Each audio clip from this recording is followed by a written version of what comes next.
Apakah Rismon, kambing hitam, menutupi kasus-kasus besar? Emang skenario sebenarnya selesainya kapan ini? Oh tergantung. Apa memang di skenario kan Iya. sampai 2026 belum selesai? Bisa juga. Ini kan berarti kan saya bilang ada yang ditutupi nih dengan skenario ini. Sekarang coba kamu ingat-ingat, ada berapa kejadian yang hilang begitu beritanya dengan kejadian skenario ijazah palsu ini? Ya banyak lah. Iya kan? Banyak lah. Rifa Siahaan, Kasus 900 triliun. Tapi 9 tahun. Ya, Terus dikit masalah lah si, itu menurut saya. masalah si Nadim. Nadiem Makarim. Karim. Harusnya Jokowi ditangkap. Ternyata kemarin saat Rismon rame-rame itu ke parsel-parselan itu sedang sidangnya Gus Yakut. Ya, kan? Sedang sidangnya Gus Yakut itu. Makanya hati-hati. Dan nggak ada yang menonton pengadilannya Gus Yakut. Semuanya pada nonton Rismon. Jadi menghilangkan alibi lah ya. Iya, jadi gitu. Makanya ini mesti hati-hati buat apa yang suka nonton lenong ya kan. Kadang-kadang penonton ini sudah pengen jadi artis juga kan, naik ke panggung juga gitu kan. Iya. Nah ini Wah, hati-hati. ini kayaknya menyindir saya nih. Penonton yang pengen naik panggung.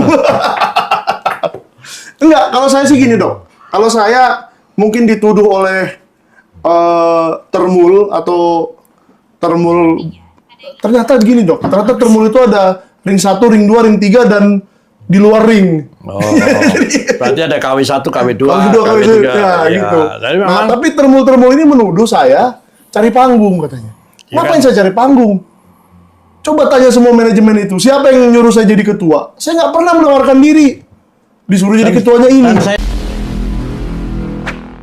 Assalamualaikum warahmatullahi wabarakatuh. Waalaikumsalam. Sobat RH sekalian dan channel-channel lainnya termasuk Sentana TV, Roy Suryo Official ya. Ini saya dengan orang yang paling dekat dengan RHS, Rismon Hasiholan Sianivar. Oke. Luar Masih ada yang biasa. lebih dekat bang, istrinya. Oke. Berarti kalau istrinya setengah derajat, ini 1 derajat.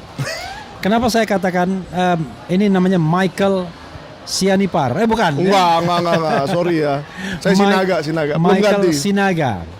Michael atau Mikael?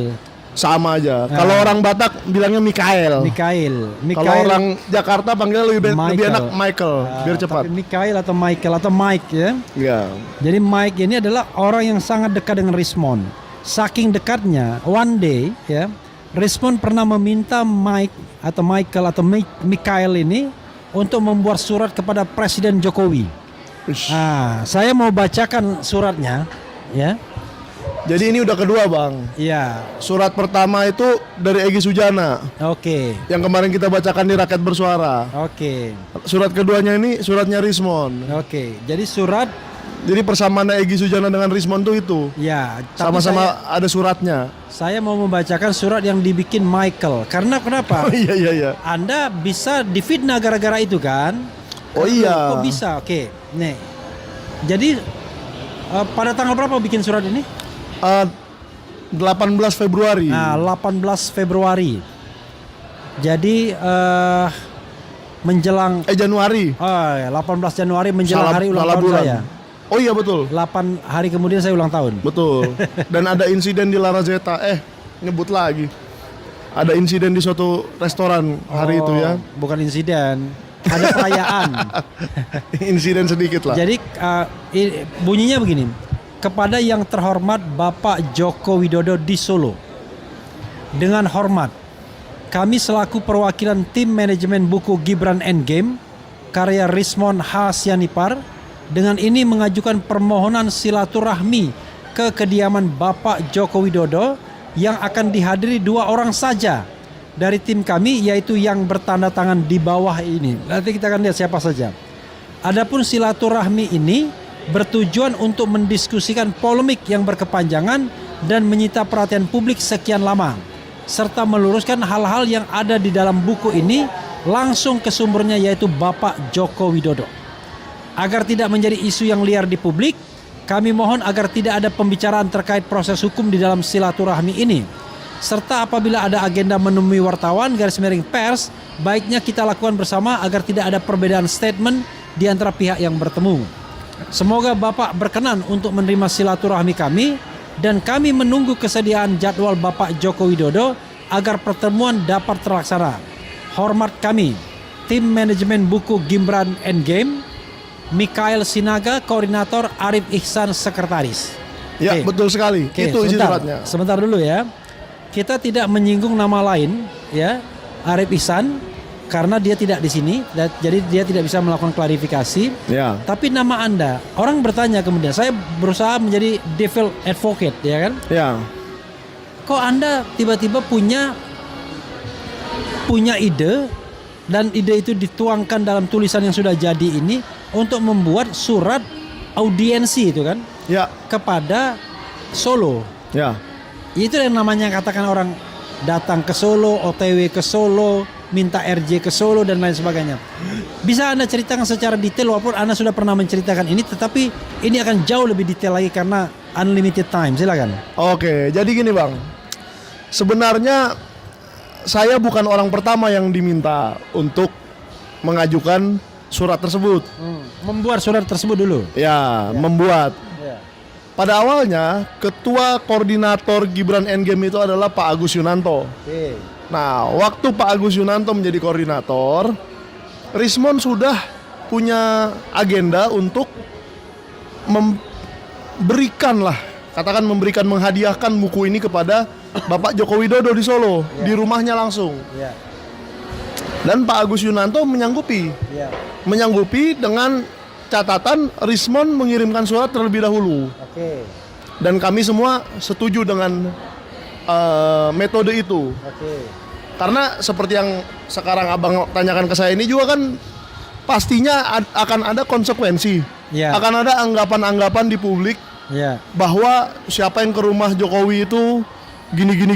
Nah, Ya. isi sendiri masing-masing. Pokoknya cari duit lah kira-kira gitu. Misalnya Ya kan, kita itu. frankly speakingnya kan begitu. Iya, kan? misalnya begitu, Iya. salah satu contoh. Atau Iya. minta berdamai, Iya. atau menyerah, minta Iya. maaf, atau apa, nggak tahu lah.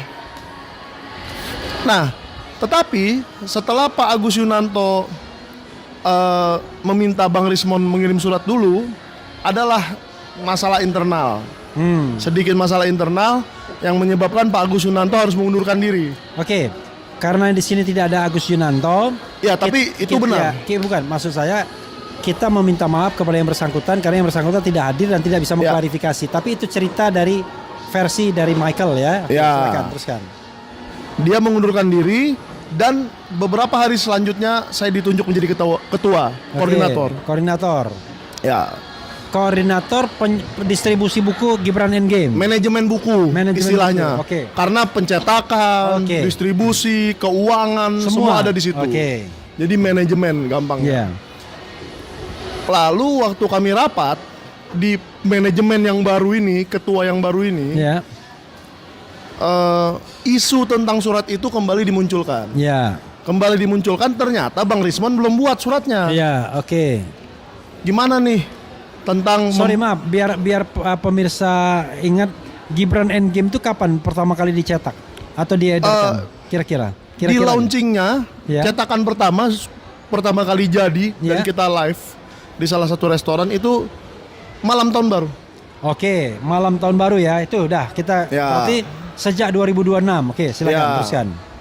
Jadi hitungan hari doang sampai 18 Januari Ya, itu kan. oke. Nah, lalu ternyata suratnya belum dibuat. Bang Rismon minta saya yang konsep. Oke. Ya secara mungkin dianggap saya wartawan dan bisa menulis gitu Iya. ya. Saya buatlah konsep tadi. Oke. Konsep itu saya Anda sekarang masih jadi wartawan ya? masih dong. Oke. Konsep itu saya kirim via WA ke Bang Rismon. Ya. Ya. Saya kirim via WA. Yang saya bacakan tadi. Yang dibacakan Oke. persis, Iya. tidak dikurangi, tidak ditambahi sedikit pun. Saya kirim via WA ke Bang Rismon dan jawabannya hanya sudah cukup itu, sudah bagus. Dan saya bingung, loh langsung setuju. Ya. Iya, sudah bagus itu, Jokowi tidak suka membaca. Ya. Gak usah panjang-panjang. Ya. Lalu memang setelah itu hari Selasanya ada sidang CLS di Solo. Sorry, Dr. hari Taufik. Selasanya itu tanggal berapa itu? Waduh, saya lupa. Gini. 20 sekian lah. Oke, 20 sekian. Nah, tanggal 24. Ya. Karena Dokter Tifa jadi ahli. Ya, betul. Oke. Ya. Nah, disitulah saya berangkat ke Solo dan Arif juga berangkat ke Solo. Oke, yang tadi sekretaris ya. Yang sekretaris itu. Iya. Jadi dua-duanya berangkat dan Iya. sudah tahu isi surat itu apaan. Oke. Nah, jadi ini bukan dijebak, nggak tahu isi suratnya, nggak setuju Iya. atau apapun narasi Iya. yang Iya. disebarkan di luar sana. Ya. Saya naik mobil bersama Pak Janes Yahaan yang biasa di sebelah saya, Ya. dan Arif naik kereta. Oke. Nah, kita bertemu di pengadilan. Ya. Itu niatnya mau ke Jokowi. Saya niatnya mau meliput. Oke. Ada atau tidak ada surat itu, saya pasti meliput. Oke. Enggak, maksud saya, oke meliput tuh iya, itu Ya. sebagai utama. Tetapi kalau Arif tapi ada niat untuk menyampaikan surat itu ke ke Jokowi, Jokowi. Ah, Mohon Arif- maaf. Arif- Surat itu sudah di print, belum. sudah ditandatangani? Belum. Oh belum. Oke, teruskan. Jadi nggak ada fisiknya surat itu. Nah, Arif dan istrinya berdua naik kereta ke Solo dan memang ketemu dengan saya di pengadilan. Oke. Nah, kebetulan, Sekali lagi Arifnya tidak ada, jadi kalau Ya. mau klarifikasi silakan. oh itu ada di video saya kok. Ya, enggak, maksud saya Ya. kita ini kan bicara tentang cover both side ya. Ya, betul. Orangnya nggak ada. Kalau memang orangnya berkeberatan silakan klarifikasi. Ya, Nggak dia masalah. benar ada di Solo hari Oke, itu. oke. Lalu beberapa hari sebelumnya, dan saya belum sempat ngomong ke Bang Rismon memang hari itu, Ya. atau sudah saya juga lupa. Memang saya diundang untuk menjadi narasumber di Rakyat Bersuara iNews Oke. Selasa malam. Kan sama-sama Selasa tuh. Ya, Selasa malam. Saya ngeliat tuh, wah ini sidangnya kepanjangan. Ya. Keterangan Dokter Tifa dan beberapa orang itu Ya. nggak sendirian dia ya, Ya. agak kepanjangan dan sampai jam 3 sore. Ya. Kebetulan saya sudah memesan tiket pesawat untuk jam 4. Oke. Nggak mungkin dong saya ke rumah Jokowi Ya. mengirim surat, bahkan belum di print suratnya, belum ditandatangan, dan mengejar pesawat lagi. Oke. Nah, lalu saya kejar pesawat, langsung ke Rakyat Bersuara malamnya, dan ketemu Bang Rismon di acara Rakyat Bersuara itu. Dia Oke. tidak jadi narasumber, tapi dia nonton aja, jadi ya. penonton. Oke. Nah, karena malam itu kalau saya nggak salah kita ngomongin Egy Sujana, Oke. suratnya Egy Sujana itu yang kita ketemu. Ya. Nah, sepertinya Ada saya pada waktu itu ya? Ada, betul. Oke, ya, oke. di acara itu, di Iya. Rakyat Bersuara itu, Iya. sepertinya di belakang ada omongan-omongan tertentu. Wah, kok si Michael nggak jadi ngirim? Gimana gitu kan? Omongan tertentu dari? Di dalam internal manajemen lah. Oh, itu oke. Kok nggak jadi ngirim? Terus Iya. saya bilang, saya kan diundang Rakyat Bersuara. Hmm. Tidak mungkin, gitu loh. Tidak mungkin Iya. saya paksakan. Gitu. Kan masih ada hari lain. Oke. Kenapa sih? Iya. Gitu. Kalau tidak salah hari Minggunya itu juga Ya. ada acara Car Free Day. Car Free Day, oke. Car Free Day, di mana dalam satu minggu itu Pak Janes Yahaan itu mendapatkan orderan sekitar 300 buku. Oke. 300 buku yang merupakan donasi dari satu orang. Oke. Lalu di acara Car Free Day itu kami bagikan buku itu. Kami bagikan buku itu. Nah, setelah acara Car Free Day di hari Minggu, saya dituduh mencuri. Oke. Saya dituduh mencuri buku yang didonasi itu. Oke. Padahal banyak sekali saksi-saksi di situ bahwa saya bagikan bukunya. Saya memang bawa dengan susah payah itu 100 buku donasi secara gratis. Karena sudah dibeli oleh tokoh kan tadi. sudah dibeli oleh seseorang. Oke. Nggak usah saya sebut namanya. Oke, oke. Seorang beli 300 tapi untuk dibagikan. Langsung dibagikan. Oke.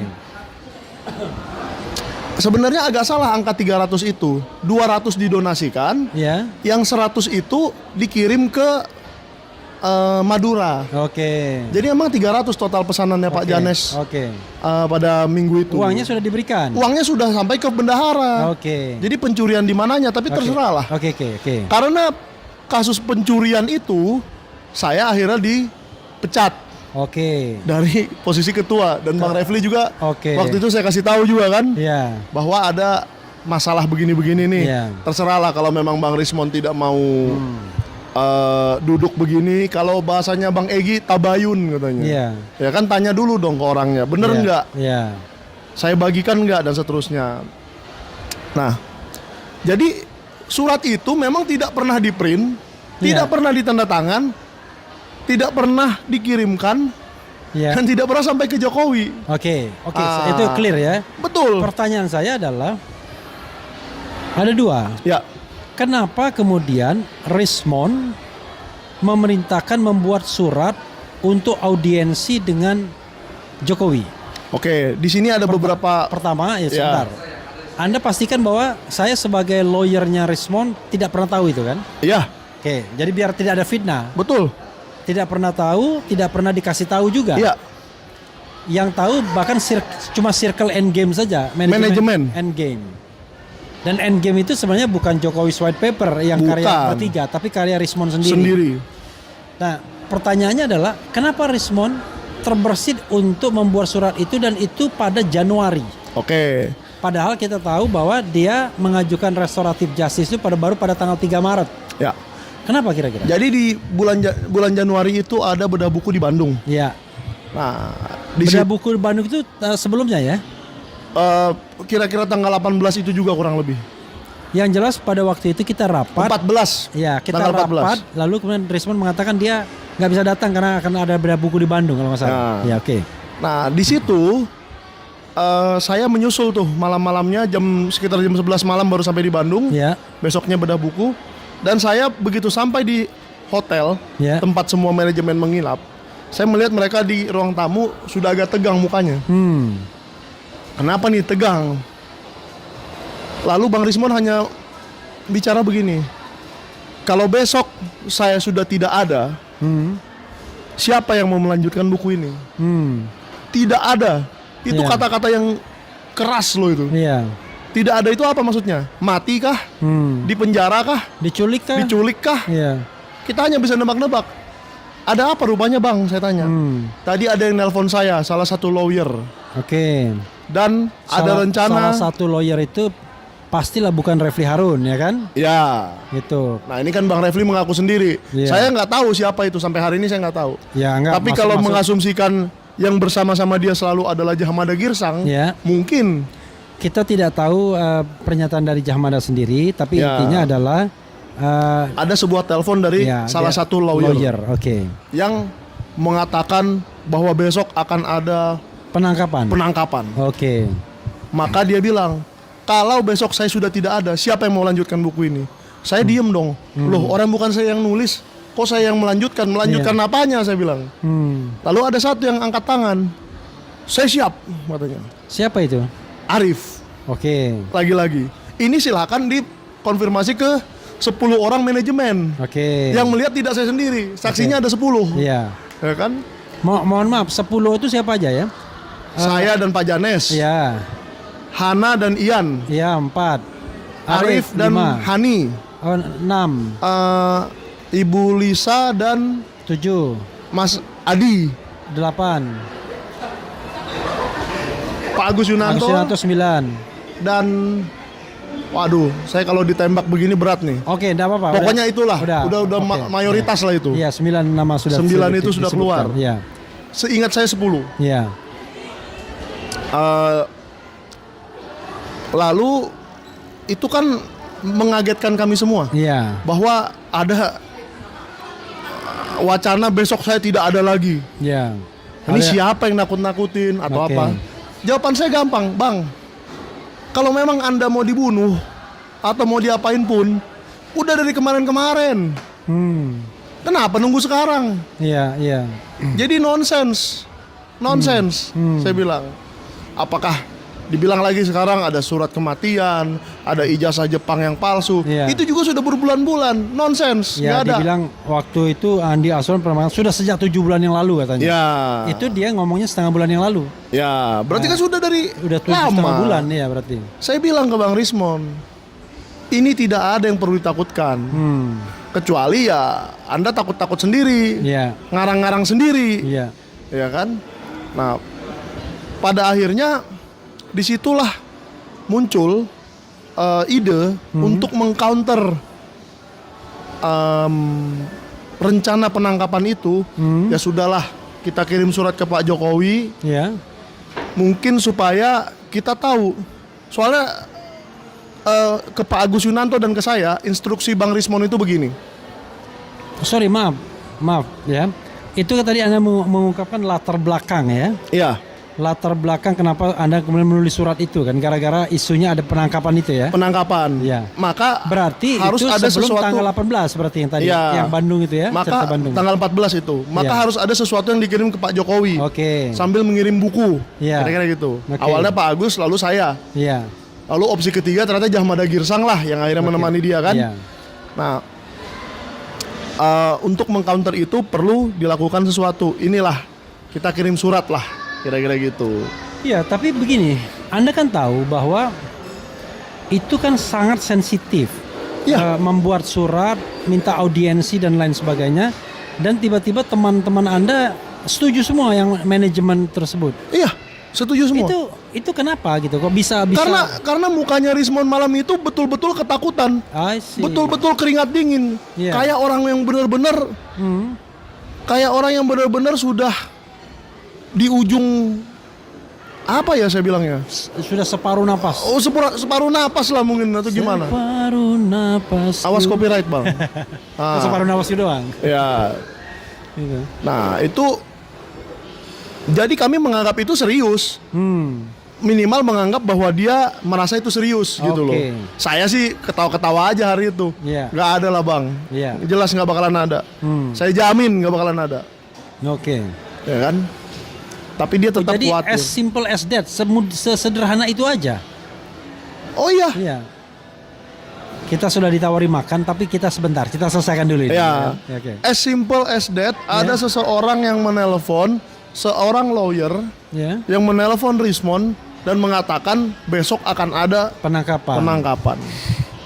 Dan itulah hulu dari semua cerita RJ ini. Oke. Jadi kalau ada yang bilang RJ-nya itu baru ada ide tiba-tiba bulan Maret gara-gara siapa itu ke Jepang dan melihat ijazahnya, bullshit. Sorry ya, jadi kasar nih omongan saya. Jadi intinya Bohong. adalah Rismond itu bisa dibilang khawatir karena mau ditangkap, dan ditangkap itu dalam kasus ijazah Jokowi, bukan ijazahnya dia, Ya, ya kan? Karena waktu itu kan belum dilaporkan dia. belum. Nah, lalu dia khawatir. Ya. Pertanyaan saya adalah, kan Rismond selama ini, Anda kan dekat sama Rismond, Ya. suka sekali dia nantang-nantang.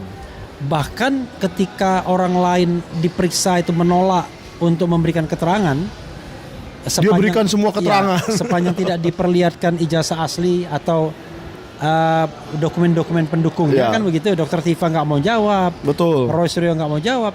Rismond dengan santainya membeberkan semuanya, bahkan tidak hanya satu kali, dia diperiksa pada hari berikutnya begitu. Nih, mau yang menarik lagi nih bang. Iya. Mungkin yang abang waktu itu terlalu berfokus kepada Pak Roy atau Dokter Tifa. Ya, Saya waktu itu benar-benar melihat Rismond. ya, Dan waktu diperiksa itu dia santai sekali. oke. Waktu diperiksa dia santai sekali dan dia mengatakan seperti ini. Silakan klarifikasi ya Rismond kalau Anda mau klarifikasi. Saya nggak takut ditahan. Yang lebih mungkin ditahan itu Pak Roy dan Dokter Tifa. Oke. Karena punya saya ilmiah, punya mereka nggak tahulah katanya. Jadi Itu ngomong sama siapa? ke saya Pak Janes dan kawan-kawan, Oke. terutama circle yang Batak-Batak inilah, kira-kira gitu. Oke, ya. Sorry, harus menyebut suku ya. Nah, Ya. ya memang kami lebih gampang bergaul sesama kami lah, Iya, iya. gitu kan, lebih terbuka. Iya. Gitu. Terus saya bingung, loh saya aja waktu diperiksa waktu saya terlapor Iya. keringat dingin, bukan main. Iya. Ini orang kok santai saja. Iya. Apalagi sebenarnya untuk ditahan itu sudah ada presiden sebelum-sebelumnya kan? Ya, Edi Mulyadi, Betul. Sagana Nenggolan, semuanya. bahkan Bambang Tri. Iya, bahkan ada yang ditangkap duluan tuh baru diperiksa. Iya. Seperti Sagana, Anton Permana, Betul. Jumhur gitu. Saya lihat memang juga begitu.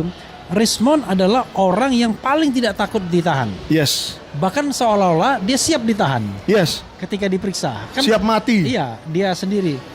Tapi ketika dia kemudian takut dengan ancaman ditahan, Jadi nggak masuk akal. jadi ini kok seperti ada kepribadian terbelah begini. Kepribadian ganda. Iya. Atau jangan-jangan kepribadian yang selama ini kita lihat itu sandiwara. Oke, sandiwarakah selama ini gitu ya. Iya kan? Glenn Atau Fredly. kata kawan kita yang di sana penyusup.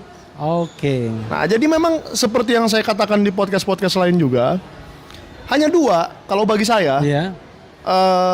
Kelakuan Rismon ini penjelasannya hanya satu di antara dua. Iya. Satu memang penyusup, Ya. dua memang ekonomi. Motif Oke. ekonomi. Oke. Nggak ada Oke, penjelasan oke lain. ya. Rismon tidak ada di sini, Ya. dia bisa klarifikasi. Saya Jadi, pengen sekali dia klarifikasi. even orang yang kita anggap bermasalah pun punya hak untuk mengklarifikasi Betul. ya. Tidak hanya klarifikasi, crossfire bila perlu kan. Oh sebenarnya iya. kan. Mantap. Saya tunggu itu. Ya. Nah, tetapi Anda kan paling dekat sama Rismon mungkin Ya. karena sama satu suku kan. Ya. Kemana-mana Anda temani Dan dia. istrinya Rismon, ibunya Rismon, neneknya Rismon pun satu marga dengan ibu saya. Oke. Itu makanya dekat sekali. Oke, ya. Kekerabatan itu penting kan Iya. bagi orang Wah, Batak sangat, kan? sangat. Nah, tapi Anda sendiri sebenarnya kapan mengenal Rismon ini sebelumnya? Ya 15 April 2025 Oh, di UGM itu? di UGM. Oh, sebelumnya Anda nggak kenal? Kalau Pak Roy Suryo saya kenal beberapa bulan sebelumnya. Oke, secara Sudah- pribadi ya. sudah mulai berteman. Bukan dengar namanya, tapi Enggak, ya. kenal pribadi. Dokter Tifa Dokter Tifa juga saya ketemunya di situ. 15 April 15 juga. April 2025. dan Anda hebat. Anda lah satu-satunya YouTuber yang kemudian mengumpulkan mereka untuk bikin apa itu ya di Sentana. Ya. Kayaknya launchingnya naiknya di situ Sentana. Amin. Oke. Amin. Nah, apa yang kesan Anda ketika Anda melihat Rismon ini? Karena kita kan tidak tahu latar belakangnya. Memang pernah dia bilang kopi sianida, Vina, Ya. Cirebon dan lain sebagainya. Tapi kan nama dia sama sekali nggak dikenal publik seperti nama Roy Suryo atau Dr. Tifa. Ya. Kalau saya, Roy Suryo sudah sangat terkenal. Mungkin sudah puluhan tahun kita mengenal nama Roy Suryo sebagai iya, pakar telematika. Ingat nggak dulu kalau ada video-video sur apa-apa, Betul. tanya Roy Suryo. Tanya Roy Suryo langsung. Gambar-gambar yang kira-kira meragukan, tanya Roy Suryo. Betul. Nah, Dr. Tifa terakhir-terakhir dia menanjak terutama karena sikap kritisnya soal ijazah, di mana dia bikin komentar. Tapi sebelumnya dia sangat dikenal ketika COVID-19 Ya. sebagai pakar yang selalu mewanti-wanti, awas, pandemi ini adalah pembelah peradaban dan lain sebagainya. Dia mencurigai kemudian bekerjanya agen-agen global untuk menguasai dan lain sebagainya. Nah, tapi Rismon ini kita kok seolah-olah percaya aja dengan statement dia 11.000 triliun palsu, tiba-tiba dia menjadi pahlawan dan mendapatkan panggung yang besar. Apa-apa yang membuat Anda kemudian tiba-tiba sangat menaruh kepercayaan pada Rismon? Awalnya dari istrinya ya. Ya, Istrinya itu cerita yang selama ini beredar kan. Iya. Saya juga nggak lihat, makanya ini cerita juga Iya. bagi saya. Cerita yang selama ini beredar dan memang istrinya itu kan sangat polos ya. oke. Mike, udah makan kau Mike? Apa Iya. kabar Mike? Gitu-gitulah. Jadi orangnya sangat Polos atau ramah? blank. Artinya tidak punya kepentingan lah. Oke, sepertinya Polosnya tidak itu. punya motif apapun. Tidak punya motif apa-apa gitu Iya. ya. Nah, katanya waktu itu tanggal 15 Maret 2025, Iya. sebulan sebelum UGM, Ya. istrinya Bang Rismon ini kebetulan pergi ke perpustakaan UGM Ya. dan nyari-nyari ijazah-ijazah yang disimpan di situ. Oke. Lalu ketemulah dengan Ijazah Jokowi. salah satu petugas Oh, petugas. yang oke. memberikan bukan ijazah, skripsi, memperlihatkan memperlihatkan skripsi Jokowi. skripsinya Jokowi. Oke. Lalu dia foto-foto. Ya. Dikirimlah itu ke Pak Roy Suryo Oke. sebagian atau Dia gimana nggak tahu. foto-foto, yang moto itu istrinya ya. Istrinya. Oke. Dan itu kan data primer Ya. yang didapat langsung melihat fisik gitu. Ya. Dan itu satu-satunya. Maka waktu itu saya memang berkesimpulan, Ya. wah ini orang memang mau membongkar sesuatu. Berasumsi ya. Iya, Ya. berasumsi dia mau membongkar sesuatu.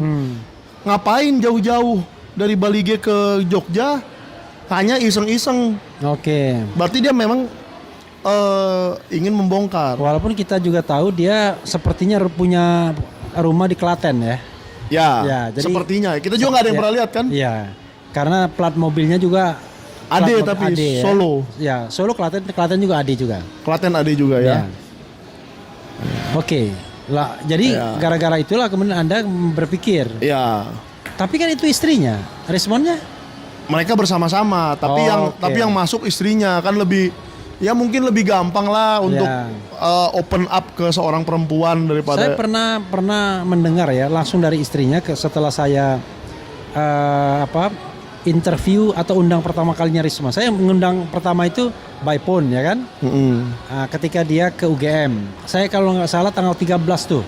Bahkan 2 hari sebelum tanggal 15 dia sudah ada di UGM. Dia telepon, kemudian kita interview jarak jauh. Nah yang kedua dia datang. Nah pada saat dia datang itu istrinya mengatakan Rismon ini nggak tertarik dulunya membahas soal politik dan lain sebagainya. Dia yang minta. Gitu. Itu yang sepanjang atau sependek yang saya ingat. Jadi dia yang minta. Atas permintaan itu kemudian Rismon kemudian melakukan ya riset lah, penelitian lah terhadap status ijazah yang sudah diributkan itu kan sebenarnya. Nah, kan berarti Rismon ini sesungguhnya nggak punya motif sebelumnya, lugu-lugu aja.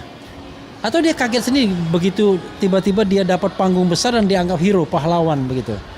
Ya, yang jelas gini Bang, itu kejadian 15 Maret dengan skripsi itu tidak ada pemantiknya, tidak ada motifnya. Sama seperti ijazah yang diupload oleh Dian Sandi Utama itu juga nggak ada motifnya. Sepertinya iseng. Ya kan? Tapi apa betul ada yang iseng di dunia ini? Oh, kalau Dian Sandi tidak jelas dia motifnya minta perhatian. Ya, minta perhatian, tapi dapat dari mana dia bisa memfoto itu dan seterusnya? Apakah disuruh? Apakah apa kan gitu? Nah, mungkin kita harus merefleksikan masing-masing ya. Dan kalau saya sih mendengar ceritanya kawan saya di sana yang ngomong penyusup, kok jadi masuk akal. Masuk akal belum tentu itu juga, belum tentu benar 100%. Tapi dua kejadian yang sepertinya kebetulan dari langit ini, kok hanya Rismon yang bisa nemu ijazah Jokowi, skripsi Jokowi, dan hanya Dian Sandi yang bisa memfoto ijazah Jokowi yang asli. Sokol asli ya. Kan asli. Dia bilang begitu di Twitternya kan. Ini saya kasih yang asli. Dua orang ini ajaib sekali Bang. Tiba-tiba punya akses. Tiba-tiba punya akses, yang satu ke skripsi, yang satu ke ijazah. Jangan lupa upload Dian Sandi itu pada tanggal 1 April itu. Nah, tapi Anda ingat nggak kapan Rismon bilang 11.000 triliun palsu itu? Sebelum 15 Maret atau setelahnya? Waduh, itu saya masih ngeliat lagi, tapi kayaknya di UGM saja dia sudah marah-marah. Pas di UGM dia sudah marah-marah dan mungkin tercetus di situ juga. Ya nanti kita bisa cek. Nanti kita cek masing-masing statement dia. Tapi yang jelas kesimpulan saya Bang, masyarakat harus jeli melihat ini, bahwa RJ-nya Rismon itu bukan karena takut ijazah Jepang, surat kematian dan seterusnya, bukan terjadi di Maret, tapi terjadinya di Januari. Ketika ada telepon yang mengatakan dia akan ditahan, akan ditangkap atau ditahan. Dan itu membuat dia ketakutan. Anda sendiri melihat ekspresi ketakutan? Oh iya, saya melihat sendiri ekspresi ketakutannya. Soal dia waktu itu juga bersandiwara kepada kami, ya terserah lah. Kita nggak bisa gimana lagi Bang. Kalau itu juga kita ditipu, ya sudahlah. Kita kena tipu semualah. Jadi belum tentu juga ekspresi takut itu adalah ekspresi yang genuine. Betul. Bisa saja itu kebohongan juga. Jadi berbagai kemungkinan. Silakan last word Anda. Jadi satu aja sih sebenarnya ya. Meskipun orangnya sudah hilang, meskipun orangnya sudah berubah pikiran, tetapi isi dari buku itu tidak berubah, tetap valid, tetap bagus untuk dijadikan bahan pembelajaran untuk masyarakat, bahwa kita jangan mau terima-terima saja di masa kini maupun masa akan datang. Kalau yang dulu kan udah nggak bisa kita apa-apain lagi. Besok-besok nggak apa-apa, selagi mau pemilu tanya aja semua ijazahnya, tanya aja semua dokumennya, apakah benar, SKCK-nya tanya benar nggak, ijazahnya benar apa enggak, dan seterusnya. Saya rasa dari kasus ini itu kesimpulan terbesar yang bisa kita ambil, terlepas dari adanya pengkhianatan atau apa yang dilakukan Rismon. Saudara sekalian ya, saya ingin menutup ini dengan sebuah kata-kata begini, bukan pantun, bahwa memang kalau kita percaya bahwa ada seorang pahlawan, maka jangan cepat-cepat memberikan predikat itu kepada seseorang yang kita sendiri tidak tahu latar belakangnya seperti apa. Rismon ini, Bak Meteor, muncul begitu saja, lalu kemudian orang menganggapnya sebagai pahlawan. Banyak sekali orang kagum sama dia dengan keberanian dan lain sebagainya. Apalagi dia frankly speaking, sebagaimana asal sukunya kan, wah ngomong dengan logat Bataknya, keras gitu. Tapi sesungguhnya ada kelemahan kita tidak pernah tahu siapa dia, latar belakangnya apa.